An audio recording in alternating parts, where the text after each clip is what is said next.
This tutorial is going to teach you everything you need to know when trying to draw a cylinder. So let's start simple. If you had two identical cylinders and one was in front of the other, when drawing the one in the back to make it look 3D, you need to make sure the height and the width are shorter distances than the one in the front. Whereas if they were sitting on top of each other, the height and the width both need to be identical. Now let's talk about the eye level line. Pretend that a laser beam is coming from your eyes.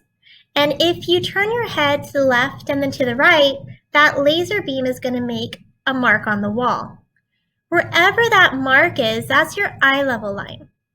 So if you took the cylinder and you put it right in front of your face, you wouldn't see the top or the bottom of the cylinder.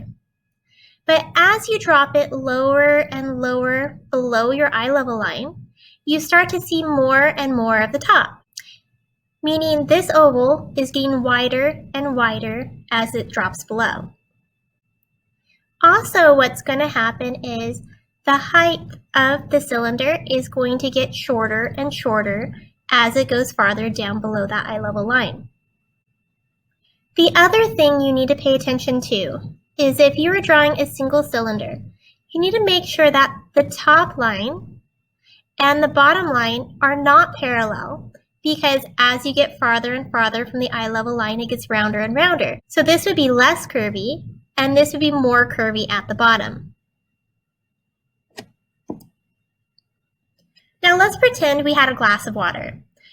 Ignore this oval and pretend it's an empty glass of water. The bottom is going to be a pretty wide oval, and then if I filled it up with water up to this level, the oval would be skinnier, and if I filled it up with more water, the oval would be even skinnier. If I filled that glass up with water exactly where my eye level line was, it would just be a line. So what would happen if I filled it up higher than our eye level line? Well, this kind of repeats. It would be a skinny oval here, and then it gets wider and wider as it gets farther away. So here is your eye level line, and let's quickly review. If you had a cylinder, the top curve is going to be less curvy, and the bottom curve is going to be more curved because it's farther away from that eye level line. You also want to make sure that you don't have sharp corners, so try to round them off at the bottom. Now let's think about the cylinder laying on its side. Once that happens, you need to start thinking about your one-point perspective.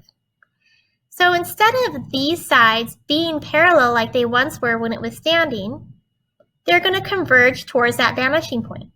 So if you're drawing your cylinder on its side, you got to taper these edges in so that they'd eventually meet towards that dot.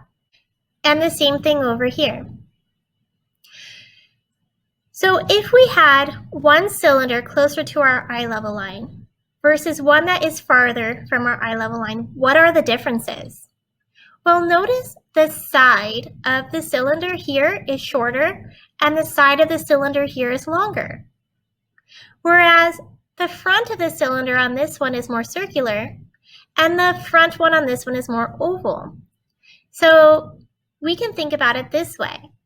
The side is going to get shorter and shorter as we lift it up towards that eye level line, where the front is going to get skinnier and skinnier as it falls below. So there's kind of an opposite effect going on.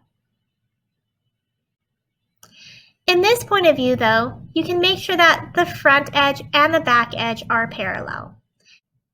After you finish your sketch for your final drawing, I would come back to these notes and compare to make sure that you didn't forget anything.